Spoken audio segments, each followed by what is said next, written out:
بسم اللہ الرحمن الرحیم الحمدللہ رب العالمین والصلاة والسلام علی سیدنا مولانا محمد سید الاولین والآخرین وعلی آلہ واصحابہ اجمعین اما بعد۔ آج ہم سورہ الانفال کا آغاز کریں گے۔ انفال نفل کی جمع ہے۔ نفل کہتے ہیں اضافہ، ایکسٹرا، جو چیز بچ جائے اس کو کہتے ہیں نفل۔ نفل نماز کے لیے اس کی جمع نوافل استعمال ہوتی ہے، لیکن وہ نفل جو سامان جو بچ جاتا ہے، جیسے جنگوں کے بعد مال غنیمت بچ جاتا تھا، دشمنوں کا جو ساز و سامان میدان جنگ میں بچ جاتا تھا، دشمن یا تو مر جاتے یا پھر بھاگ جاتے تو سامان چھوڑ کر، تو وہ جو سامان ہوتا تھا اس کو مال غنیمت کہتے ہیں۔ اسی مال غنیمت کو انفال کہا جاتا ہے۔ اس سورے کا تعلق چونکہ زیادہ تر اس سورے میں جنگ بدر کے بعد کے حالات سے ہے، جنگ بدر کے بعد ہی یہ سورہ نازل ہوا ہے۔ بتایا جاتا ہے کہ قریب جنگ بدر کے بعد سن 2 ہجری میں یہ سورہ نازل ہوا، اور زیادہ تر اس کے مضامین جنگ بدر سے متعلق ہی ہیں۔ 75 آیتیں اور 1075 کلمات اس سورے میں موجود ہیں۔ اس سورے کو حضرت ابن عباس رضی اللہ عنہما جو صحابی رسول ہیں، ان کا یہ ماننا ہے کہ اس میں صرف 7 آیتیں ایسی ہیں جو مکہ مکرمہ میں نازل ہوئی تھی، باقی پورے مدینہ منورہ کے ہیں۔ لیکن بعض دیگر مفسرین، بلکہ ایک بڑی جماعت مفسرین کی، ان کا یہ ماننا ہے کہ پورا کا پورا سورہ مدینہ منورہ میں ہی نازل ہوا ہے۔ اور پھر چونکہ سورے کا بیشتر حصہ، زیادہ تر حصہ جنگ بدر سے متعلق ہے، تو ظاہر بات ہے جنگ بدر تو ہجرت کے بعد ہی ہوئی ہے، تو اس سے مفسرین نے لکھا ہے کہ یہ مدنی صورت ہی ہے۔ تو اب چونکہ اس کا تعلق جنگ بدر کے بعد کے حالات سے ہے، مال غنیمت کی تقسیم کا طریقہ بھی اس میں بتایا گیا ہے، تو اس لیے سورے کو شروع کرنے سے پہلے ہمارے لیے جاننا ضروری ہے کہ جنگ بدر کن حالات میں شروع ہوئی، کیا ہوا بدر میں، ابتدائی منظر کیا تھا اور آخر میں کیا ہوا، تو ہم کو سورہ بڑی آسانی کے ساتھ سمجھ میں آ سکتا ہے۔ یہ تاریخ اسلام کا بہت اہم چیپٹر ہے۔ اگر کسی کو جنگ بدر کے حالات نہیں معلوم ہیں تو مطلب یہ ہے کہ اس آدمی کو تاریخ اسلام کی کوئی نالج نہیں ہے۔ تو یہ جاننا ہر مسلمان کے لیے ضروری ہے۔ ایک تو بدر میں کیا ہوا تھا، صحابہ اکرام کا کیا طرز عمل تھا، اور اس وقت کے کیا حالات تھے، کافروں کا کیا طرز عمل تھا، یہودی کیسے تھے، مکہ مکرمہ اور مدینہ منورہ کی زندگی میں مسلمانوں کے کیا فرق تھا، حالات کیسے تھے۔ بہرحال یہ بہت اہم ترین موضوع ہے، چونکہ ایک تفصیلی موضوع ہے، لیکن میں اس کو کوشش کروں گا کہ کم سے کم الفاظ میں اختصار کے ساتھ آپ کے سامنے بیان کروں۔ رسول اللہ صلی اللہ علیہ وسلم اور آپ کے جو جانثار غلام امتی تھے صحابہ اکرام، وہ ظاہر بات ہے جب تک مکے میں تھے وہ کفار مکہ کے ظلم و ستم سے پریشان تھے، تعداد میں کم تھے اور پورا غلبہ مکے کے کافروں کا تھا، تو آئے دن نئے نئے ظلم و ستم کیا کرتے تھے، اور مسلمان بڑے صبر کے ساتھ ان کے ظلم و ستم کو برداشت کر کے اپنا اعلاء کلمۃ الحق، حق کے کلمے کو پھیلانے کا کام کیا کرتے تھے۔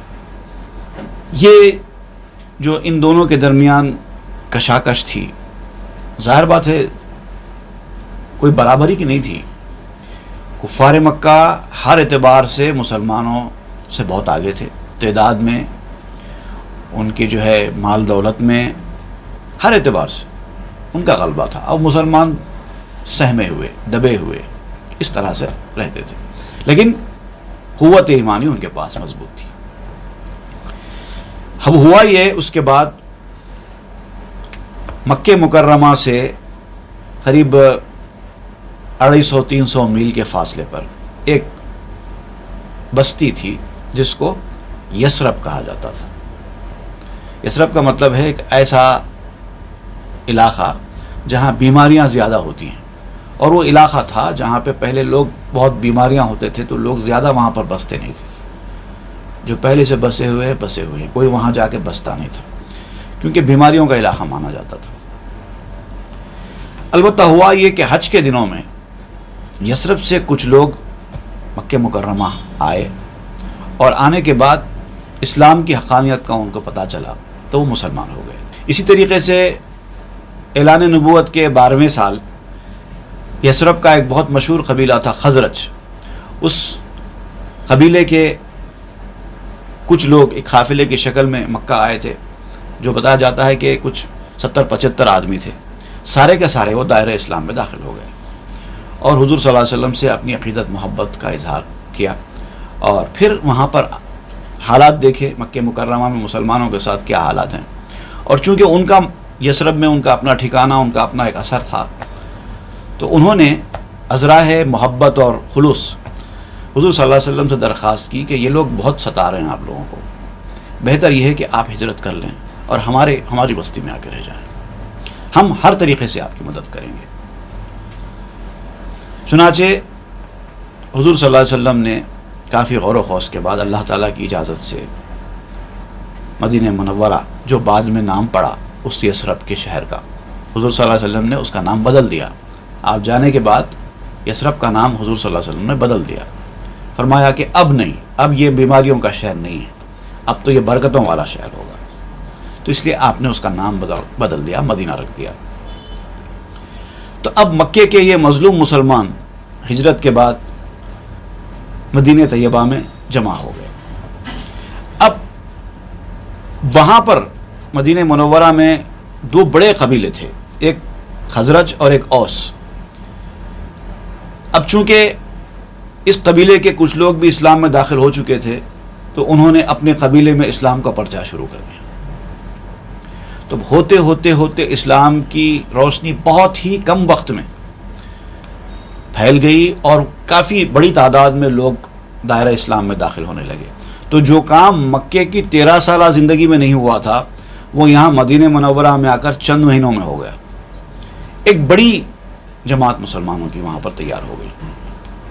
اور حضور صلی اللہ علیہ وسلم نے وہاں پہنچنے کے بعد وہ مسلمان جو ہجرت کر کے آئے تھے اور وہ مسلمان جو وہاں کے باشندے تھے مدینہ منورہ، ان دونوں کے درمیان دو کر کے جوڑیاں بنا کر آپس میں بھائی چارہ قائم فرما دیا. آج سے تم ان کے بھائی، آج سے تم ان کے بھائی، آج سے تم. ایک مہاجر مکے سے آنے والا اور ایک انصار جو مدینہ کا رہنے والا تھا، ان دونوں کو بھائی بنا دیا. اس کو کہتے ہیں رشتہ مواخات. تو اس سے بہت زیادہ مسلمانوں کو تقویت ہوئی اور ایک مضبوط مسلمانوں کا گڑھ بن گیا. ابتدا میں تو یہودی جو تھے وہاں کے ایک بڑی تعداد میں یہودی آباد تھے. مکہ مکرمہ میں اتنے یہودی نہیں تھے، وہاں پر کافروں کا غلبہ زیادہ تھا. یہاں پر یہودی بہت زیادہ تھے. ابتدا میں تو یہودیوں نے مسلمانوں کا گرم جوشی کے ساتھ استقبال کیا، آئیے ہمارے پاس، کیونکہ ان کے اپنے مقاصد تھے. ان کا یہ ماننا تھا کہ یہ مسلمان جو قوم ہے یہ غریب قوم ہے، ان کے پاس کچھ بھی نہیں ہے. اگر یہ ہمارے شہر میں آ کے بس جائیں گے تو ہمارے پاس دولت کی فراوانی ہے، دولت وغیرہ ہر چیز زیادہ ہے. اب اپنے دولت کے ڈھونس میں ہم ان کو اپنے کنٹرول میں رکھ کے اپنے کام کرا سکتے ہیں. کیونکہ عام طور پہ ہوتا یہ ہے کہ جب آدمی غریبی مفلسی کا شکار رہتا ہے تو اس طرح کے امیروں کے چنگل میں پھنسی جاتا ہے. وہ لوگ ان کو نوکری وغیرہ دے کے کر کے ان کو کھلا کے پلا کے اپنے اعلی کار بنا کے رکھنا یہ امیروں کی خاص صفت ہوتی ہے. وہ غریبوں سے اپنا کام نکالنے کے لیے ان کی مدد بھی کرتے ہیں اور اس طرح سے اس کا استعمال کرتے ہیں. تو انہوں نے سوچا کہ مسلمان جب آئیں گے یہاں پر، ایک تو خانہ بدوش قوم ہجرت کر کے آنے والی، ان کے اپنے گھر دار کچھ نہیں ہیں، پھر اس کے اوپر ان کے پاس مال دولت کچھ نہیں ہے، تو اس طرح سے یہ لوگ ہمارے پنجے میں آسانی سے آ سکتے ہیں، ان سے ہم بہت سارے کام نکال سکتے ہیں. لیکن جیسے انہوں نے دیکھا کہ مسلمانوں کی تعداد بڑھتی چلی جا رہی ہے، ان کا حلقہ وسیع ہو رہا ہے، ان کی قوت بڑھ رہی ہے، ان کے اندر ایک قسم کی خانہ بدوشی کی کیفیت تو دکھائی نہیں دیتی، کیونکہ حضور صلی اللہ علیہ وسلم نے جو رشتے مواخات قائم کر دیا اس کے بعد تو اب ختم ہو گیا نا باہر کا اور مقامی. انصار اور مہاجرین کا جو فرق تھا وہ ختم ہو گیا، کیونکہ ہر ایک مہاجر کے ساتھ اس کا بھائی موجود ہے انصار میں، تو ان کو یہ احساس نہیں ہونے دینا ہے کہ ہم دوسرے شہر سے یہاں پر آ کے بسے ہیں. تو اس طرح سے جڑیں مسلمانوں کی مضبوط ہو گئیں. تو وہ پریشان ہو گئے، اب جلنے لگے مسلمانوں کی اس طاقت سے، لیکن چونکہ انہوں نے خود پہلے استقبال کیا ہے تو اب ان کے پاس سمجھ میں نہیں آ رہا تھا کہ کیا کیا جائے، کوئی اور چارہ دکھائی نہیں دے رہا تھا کہ کیا کیا جائے، ان سے کیسے نمٹا جائے. دوسری طرف مدینہ طیبہ میں ایک شخص تھا عبداللہ بن ابی.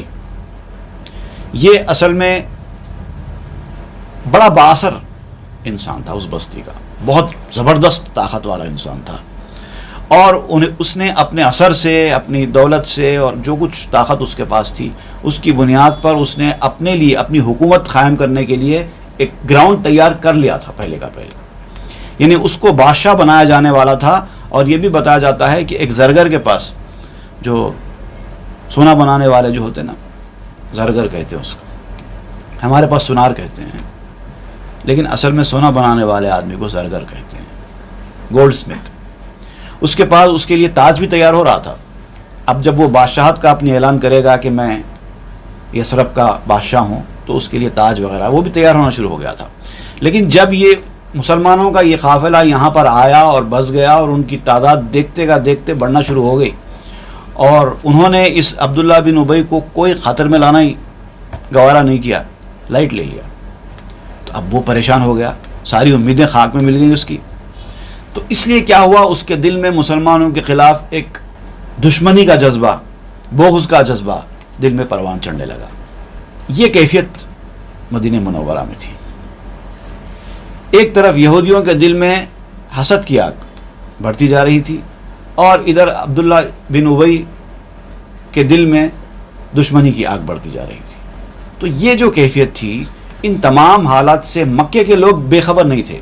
جو کافر تھے مکے کے، وہ لوگ، حالانکہ یہ لوگ مکہ چھوڑ کر مدینہ جا چکے ہیں معلوم تھا، لیکن یہ پوری انفارمیشن رکھ رہے تھے وہاں کیا ہو رہا ہے. تو اب مکے کے کافر، یہ حسد رکھنے والے یہودی اور عبداللہ بن ابی کی دشمنی، اب ان دونوں کے، تینوں کے درمیان ایک قسم کا انٹرنل معاہدہ شروع ہو گیا مسلمانوں کے خلاف. پلاننگ شروع ہو گئے.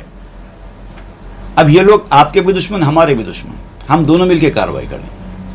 تو مکے کے جو کافر تھے انہوں نے وقتاً فوقتاً، ٹائم ٹو ٹائم، مسلمانوں کے خلاف استعمال کرنے کے لیے مدینہ منورہ میں یہودیوں کے پاس ساز و سامان، لشکر، ایڈ، سمجھیے آپ، فائنینشیل ایڈ آپ اس کو کہہ سکتے ہیں، وہ بھیجنا شروع کر دیا تاکہ ان کی قوت مضبوط ہو اور مسلمانوں کے خلاف کارروائی کر سکیں. اور سازشیں تو پہلے شروع ہو چکی تھیں. اب یہ پلاننگ ہو رہی تھی کہ کیا کیا جائے ان کے خلاف، لیکن اس سے پہلے مختصر قسم کی جو چھوٹی چھوٹی سازشیں جہاں جہاں ملتا مسلمانوں کو ستانا، یہ تو شروع ہو چکا تھا. اب یہ ساری چیزیں مسلمان بھی دیکھ رہے تھے کہ ان کے ساتھ یہ ہو رہا ہے.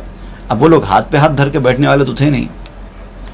وہ دیکھ رہے تھے کہ اسلام اور مسلمانوں کے خلاف یہ سارے اکٹھا ہو گئے ہیں. حالانکہ یہودی اور کافر، ان دونوں کے درمیان بھی کوئی عقیدے کا میچ تو تھا نہیں. یہ خود اپنے آپ میں ایک دوسرے کے دشمن ہوا کرتے تھے. لیکن ہوتا یہ ہے کہ جب دو دشمن مسلمانوں کے مقابلے میں آتے ہیں تو وہ دونوں دوست بن جاتے ہیں. جسے آج بھی ہم دیکھ رہے ہیں آج کے حالات میں، کرسچینز اور جوز اپنے آپ میں، اگر آپ دیکھا جائے، ان کی تاریخ اٹھا کے دیکھا جائے تو یہ ایک دوسرے کے جانی دشمن ہیں. کوئی کرسچین جو کو برداشت نہیں کرتا، کوئی جو کرسچین کو برداشت نہیں کرتا. لیکن جب مسلمانوں کی بات آتی ہے تو دونوں ایک ہو جاتے ہیں. تو یہ کوئی نئی بات نہیں ہے، یہ پرانے دور سے چلتا آ رہا ہے. اب جو پلاننگ چل رہی تھی مسلمانوں کے خلاف، تو اس پلاننگ کو کیسے توڑا جائے، کیسے ان سے نمٹا جائے، اس کی پلاننگ مسلمانوں کے اندر بھی ہونے لگی تھی. اب یہ اسلام کے خلاف جو ان کی سازشیں ہیں، جو ان کی ریشہ دوانیاں ہیں، اب اس کو روکنے کے لیے مسلمانوں کے پاس ایک طریقہ تھا، اور وہ تھا کہ ایک تجارتی شاہراہ تھی، کوریڈور. شاہراہ کا مطلب ہوتا ہے ایک کوریڈور تھی جہاں سے مکے کے کافروں کے پاس سیریا سے تجارتی سامان جایا کرتا تھا سمندری راستے سے، یا پھر یوں سمجھیے سمندر کے کنارے سے ہوتے ہوئے۔ اب سیریا سے مکے کی طرف آنا ہے تو آپ دیکھیں گے ریڈ سی ملتا نا، جب سیریا سے جدہ کی طرف آتے ہیں، کیونکہ اب مکے کو آنا ہے تو اگر سمندری راستے سے آ رہے ہیں تو جدہ سے آنا پڑے گا، تو جدہ ریڈ سی پر واقع ہے۔ تو اب سیریا سے وہ سمندری راستے سے، اگر سمندری راستے سے آنا ہے تو جدہ پہ اترنا، نہیں تو پھر وہی جو ساحلی علاقہ ہے اس طرح سے گھوم کے پھر کے سیریا سے ریڈ سی کے کنارے سے ہوتے ہوئے مکہ پہنچا کرتا تھا۔ تو مسلمانوں نے اب یہ پلاننگ شروع کی، چونکہ ان کا سارا کاروباری جو رابطہ ہے وہ سیریا سے ہی ہے، شام سے ہی ہے۔ تو اب شام کا قافلہ مدینہ طیبہ سے قریب سے ہو کے گزرتا ہے۔ شام سے اگر مکے کو جانا ہے تو مدینہ طیبہ کے قریب سے ہو کر گزرنا پڑے گا ان کے سارے قافلوں کو۔ تو مسلمانوں نے اب یہ پلاننگ کی کہ ہم ان کے قافلوں پر نظر رکھتے ہیں تاکہ کوئی سامان مکے کے میں نہ پہنچے۔ اور چونکہ یہ مکے کے لوگ بہت بڑے تاجر تھے ہی، تو ان کا سارا کاروبار یہی تھا۔ بتایا جاتا ہے کہ جب یہ ان کا تجارتی قافلہ چلتا تھا تو ایک ایک وقت پہ 2,000 اونٹ ایک ایک قافلے میں چلا کرتے تھے سامان سے لدے ہوئے۔ 2.5 لاکھ پاؤنڈ کی اس زمانے میں تجارت صرف اہل مکہ کیا کرتے تھے، اتنے بڑے بزنس مین تھے، اور سارا ان کی معیشت اکنامی اسی کے اوپر ٹکی ہوئی تھی۔ تو حضور صلی اللہ علیہ وسلم نے کیا کیا کہ جہینہ، بنی زمرہ اور بنی مدلج وغیرہ، یہ جو قبیلے تھے وہ مدینہ منورہ سے تھوڑی دور کے فاصلے پہ، یہ جو قافلہ جس راستے سے گزرتا اس کے قریب میں یہ آباد تھے۔ تو حضور صلی اللہ علیہ وسلم نے ان کو اس شاہراہ سے تجارتی قافلہ لے جانے سے روکنے کے لیے وہ قبیلوں کے ساتھ معاہدے کیے، ایگریمنٹس ان کے ساتھ کیے، تاکہ یہ لوگ ان قافلوں کو مکہ جانے سے روک سکیں۔ یہ پلاننگ شروع ہوئی۔ اب دیکھیے ہجرت کا دوسرا سال تھا، شعبان کا مہینہ، جو جنگ بدر کے جو حالات بنے میں اس کی آپ کو تھوڑی کہانی سناتا ہوں۔ جنگ بدر تو ویسے رمضان میں ہوئی، لیکن جو رمضان سے پہلے شعبان، اب حالات وہاں سے بننا شروع ہو گئے نا، فروری یا مارچ کا مہینہ بتایا جاتا ہے، 623 ایئر، جیسے 2021 ہے نا گریگورین سے، تو اس وقت 623 سال تھا۔ ایک قافلہ ابو سفیان کی قیادت میں، مکے کے تاجروں کا ایک قافلہ ابو سفیان کی تجارت میں 50,000 پاؤنڈ کی مالیت کا سامان لے کے شام سے مکے کی طرف لوٹ رہا تھا۔ 50,000 پاؤنڈ اس زمانے کی، بہت بڑا قافلہ، بہت بڑی تجارت تھی۔ لیکن مسئلہ کیا تھا، وہ تجارت میں جو محافظ ہوتے نا، وہ محافظوں کی تعداد کم تھی۔ وہ کم محافظوں کے ساتھ وہ تجارتی قافلہ لے کر شام سے مکے کی طرف آ رہا تھا۔ لیکن اس کو یہ اطلاع مل گئی کہ مسلمانوں کا حلقہ یہاں وسیع ہو گیا ہے، اور مسلمانوں نے اس طرح سے کچھ پلاننگز بھی شروع کر دی ہیں ہم کو قافلہ مکہ پہنچانے سے روکنے کے لیے۔ تو وہ پریشان ہو گیا، کیونکہ اس کے بعد لوگ کم تھے ساتھ میں، اتنا بڑا تجارتی ساز و سامان کا قافلہ ہے لیکن اس میں لوگ کم ہیں حفاظت کرنے والے، تو پریشان ہو گیا۔ وہ مکے یعنی مدینے کے قریب تک آنے سے پہلے ہی اس نے قافلوں کو روک لیا، روک کے ایک آدمی کو مکہ مکرمہ بھیجا، اپنے ایک آدمی کو نمائندے کے طور پر مکہ مکرمہ بھیجا، تاکہ اس قافلے کی حفاظت کے لیے وہاں سے دستے آئیں۔ تو بحفاظت مدینے کے گرد و نواح سے، مدینے کے آؤٹسکرٹ سے اس کو آسانی کے ساتھ وہ سامان سے لدے ہوئے قافلے کو نکال سکے۔ لیکن اب دیکھیے ابو سفیان نے یہ سمجھا کہ اگر میں مدد کے لیے وہاں کے لوگوں کو بلاؤں تو شاید لوگ نہ آئیں، تو اس نے ایک جھوٹ کا سہارا لے کے آدمی کو بھیجایا کہ جاؤ جا کے بولو کہ مسلمانوں نے ہمارے قافلے پہ حملہ کر دیا ہے۔ تو جب مسلمانوں نے حملہ کیا ہے، جب اطلاع ان کو ملے گی تو وہ جوش میں آ جائیں گے، اس طرح سے ہماری مدد کے لیے آ جائیں گے۔ تو وہ لوگ جیسے ہی ان کو اطلاع ملی، ایک شخص گیا وہاں، جا کے اس نے یہ ساری کہانی سنائی، مسلمانوں نے حملہ کر دیا، اس وقت لڑائی چل رہی ہے، ہماری لوگوں کی تعداد کم ہے، وہ لوگ زیادہ ہیں، کہیں ایسا نہ ہو۔ اور چونکہ وہ جو تجارتی سامان تھا مکہ مکرمہ کے ہر گھر کا اس تجارتی سامان سے تعلق تھا. کوئی گھر ایسا نہیں تھا مکہ مکرمہ کا اس وقت جو یہ اس کا سامان نہیں آ رہا تھا وہ تجارتی قافلے کے ساتھ. تو ہر کسی کو اپنے سامان کی پڑی تھی. تو یہاں پر ابو جہل تھا, ابو جہل کی قیادت تھی. اب ابو سفیان تو قافلے کے ساتھ ہے. دو بڑے لوگ تھے مکے کے, ایک ابو جہل اور ایک ابو سفیان. ابو سفیان تو ادھر تجارتی قافلے کے ساتھ, ادھر مکے میں اب بچا ہوا ابو جہل تھا. اس کو اطلاع ملتے اس نے پورا قافلے کو تیار کیا, اور یعنی اب خاصی تیار کرنا نہیں ہے بلکہ ان کو لڑائی کے لیے ابھارنا بھی تو نا, وہ بھی ایک بہت بڑا کام ہے. اب اس نے ابھارنے کا کام کیا. 1000 سپاہی جمع کیے گئے, 1000 سپاہی, جبکہ ابو سفیان کے لشکر میں 30-40 آدمی تھے صرف جو تجارتی قافلے کے ساتھ آ رہے تھے. اور یہاں پر ابو جہل نے 1000 سپاہیوں کو تیار کر لیا, اور وہ بھی بہت مضبوط ویل ٹرینڈ سپاہی. اور اس میں بھی بتایا جاتا ہے کہ 600 1000 میں سپاہیوں میں بھی 600 سپاہی زیرہ پوش تھے, بارڈٹ, جو ڈیفینسیو آرمر رہتا نا لگائے ہوئے, اس کو کہتے ہیں زیرہ پوش. اور اس کے علاوہ 100 سوار بھی تھے, 100 سواروں کا دستہ بھی تھا. اور بڑے کر و فر کے ساتھ یہ لشکر قافلے کی حفاظت کے لیے مکے سے نکل پڑا. ابھی وہ مدینے کے نواح میں جہاں یہ تجارتی قافلہ ہے وہاں تک ابھی پہنچا بھی نہیں تھا کہ راستے میں ہی اس قافلے کو اطلاع مل گئی کہ خبر جھوٹی پہنچائی گئی. مسلمانوں نے کوئی حملہ نہیں کیا بلکہ قافلہ تو مسلمانوں کے ایریے سے بحفاظت باہر نکل چکا ہے. اب جیسے یہ خبر آئی, خبر آتے ہی اب بعض لوگوں نے کہنا شروع کیا کیونکہ ابھی ڈسٹینس ابھی بہت باقی ہے, اب ہم کیوں جائیں جب مسلمانوں کے خطرے والے علاقے سے ہمارا قافلہ باہر نکل چکا ہے بحفاظت, اب ہم کو اتنا پیدل سفر کر کے کیوں جانا چاہیے, لہٰذا اب ہم یہاں سے پلٹ جائیں. لیکن اب چونکہ ابو جہل نے اتنی محنت کی تھی, لوگوں کو تیار کیا تھا, تو اس نے کہا کہ نہیں, یہ موقع اچھا ہے, اب ہم لوگ پورے جوش میں ہیں, ریڈی ہیں, پورا جنگی ساز و سامان ہمارے پاس ہے, جب ہم نکل چکے ہیں تو اب واپس نہیں جائیں گے, اب مسلمانوں پہ حملہ کر کے جائیں گے.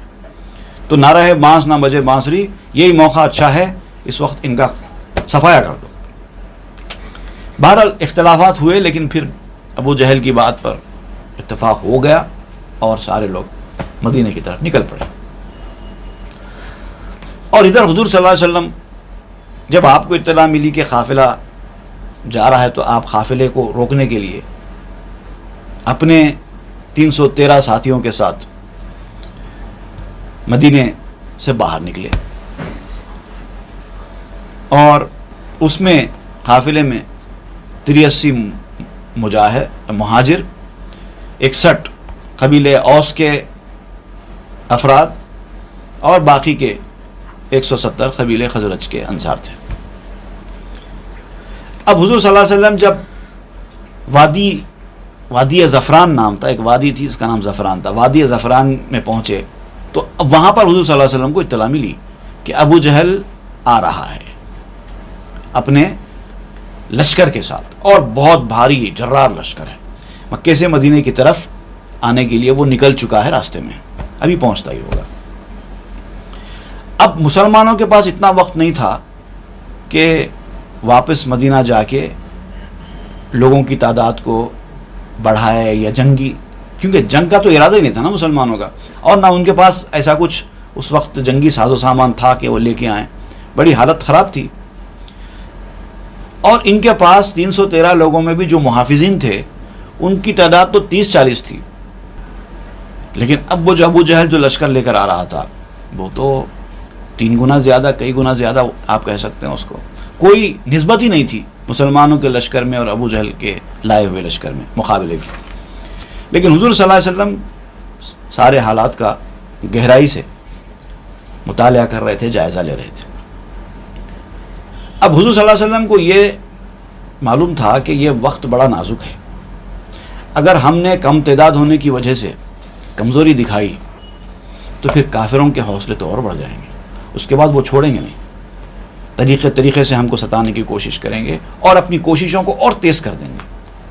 جب آپ کا مورال جب بڑھ جاتا ہے نا تو وہ جو انٹرنل طاقت اور انسان کو مل جاتی ہے وہ بڑی خطرناک ہوتی ہے.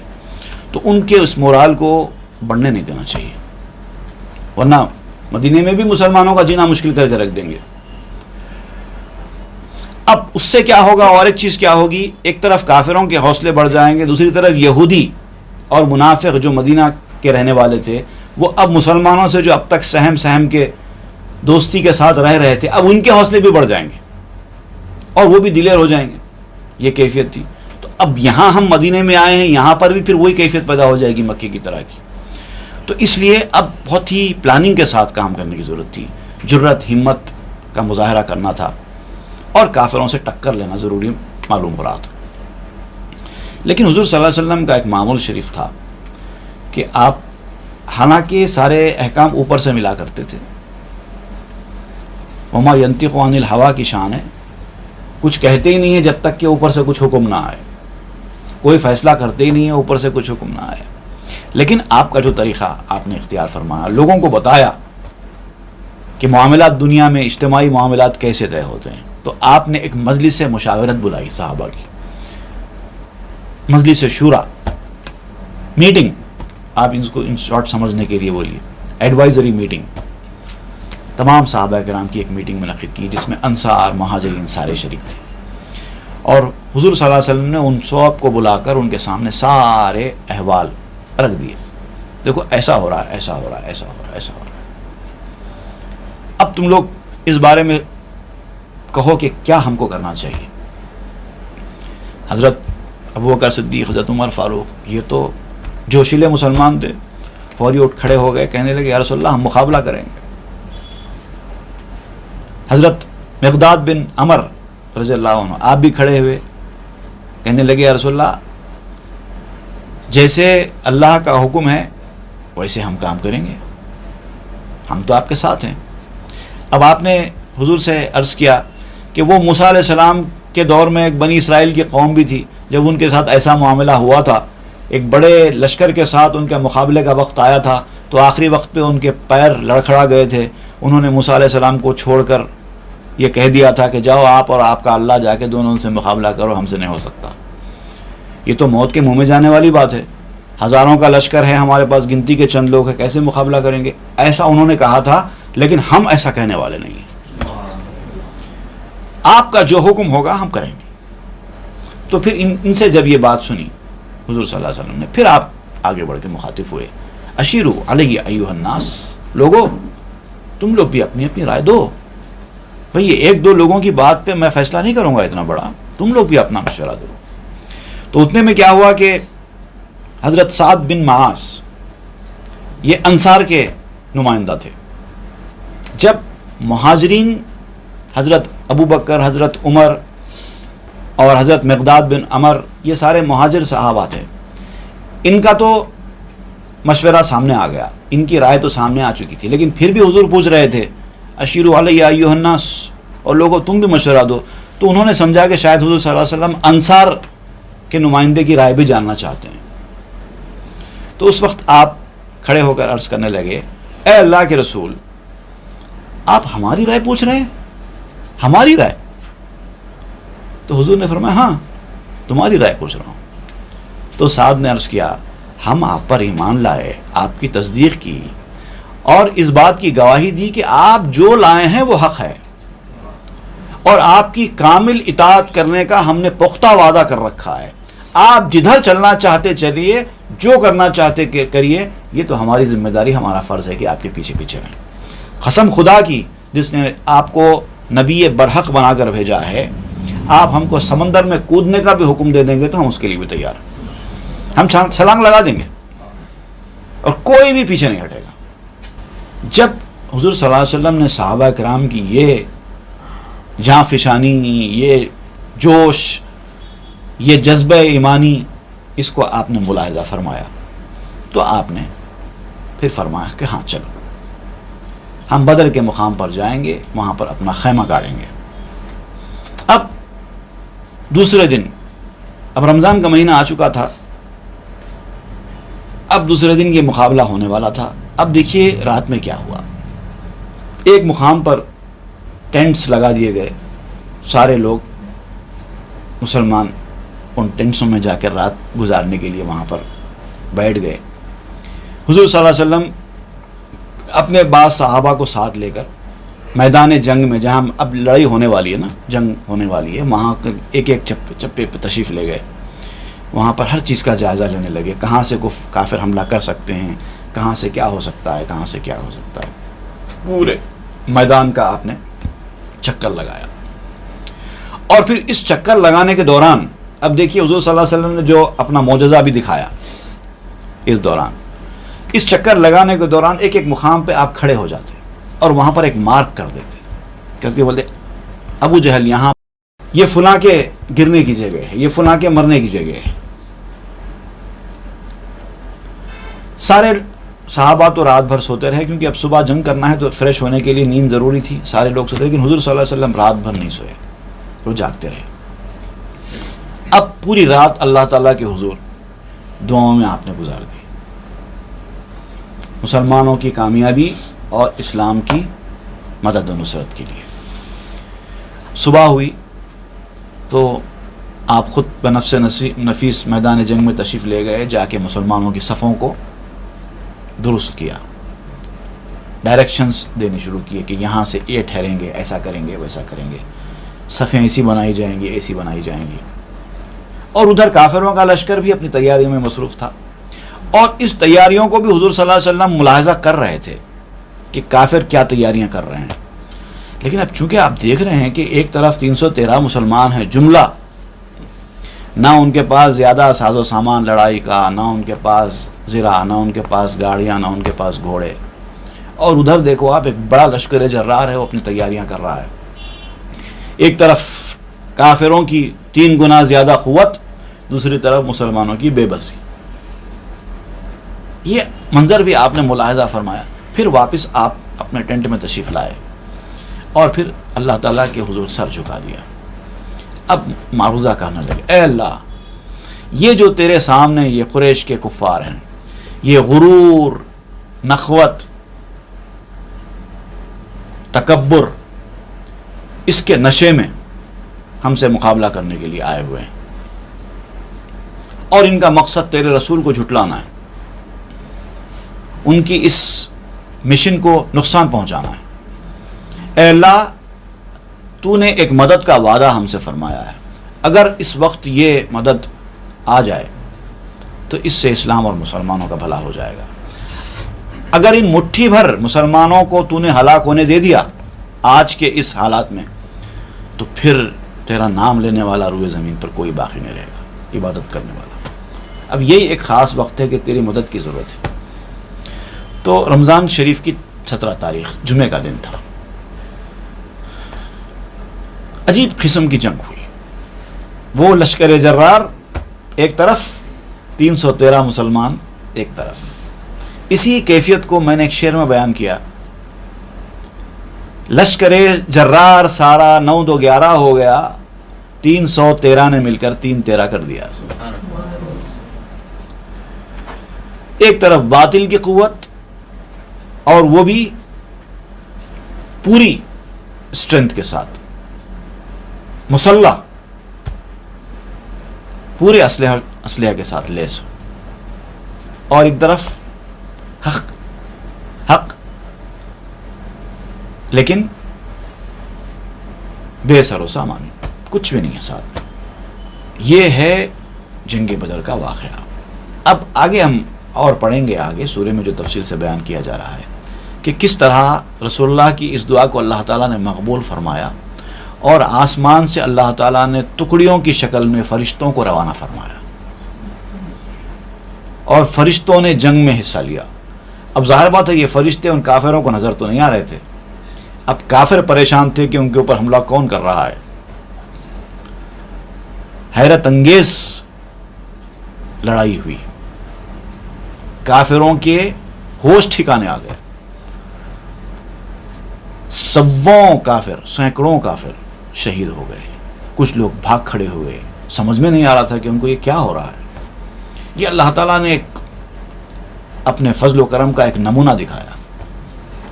یہ وہ ہے جنگ بدر.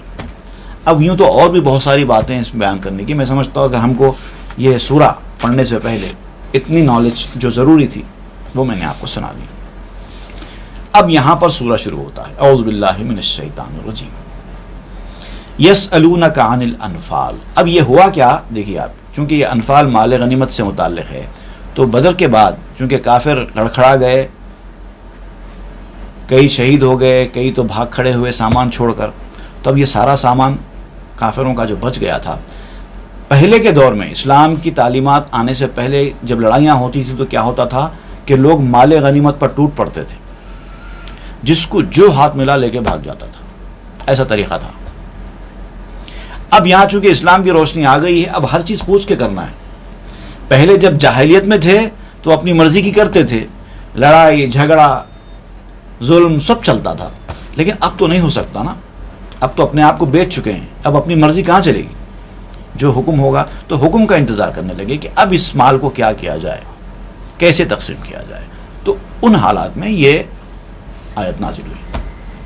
لوگ پوچھنے لگے رسول اللہ صلی اللہ علیہ وسلم سے کہ کیا کریں اس مال غنیمت کا. تو اللہ تعالیٰ اس کا جواب عنایت فرماتا ہے. یسألونک عن الانفال. اے نبی, یہ لوگ آپ سے انفال کے بارے میں دریافت کرتے ہیں.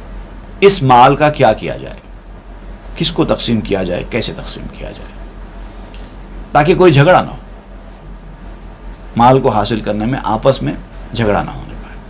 تو اللہ تعالیٰ نے فرمایا کہ قل الانفال للہ والرسول. اے نبی, آپ ان سے کہہ دیجئے, پہلی بات تو ایک دو ٹوک کہہ دیجئے, بعد میں کیسے تقسیم کرنا ہے کیا ہے وہ بعد میں بتایا جائے گا. پہلے آپ ان سے یہ کہیے کہ یہ جو مال غنیمت ہوتا ہے اس کی اصل ملکیت اللہ اور اس کے رسول کی ہے, کسی کا حق نہیں ہے. لڑائی لڑنے والوں میں سے بھی کسی کا حق نہیں ہے, یہ اللہ اور اس کے رسول کا ہے.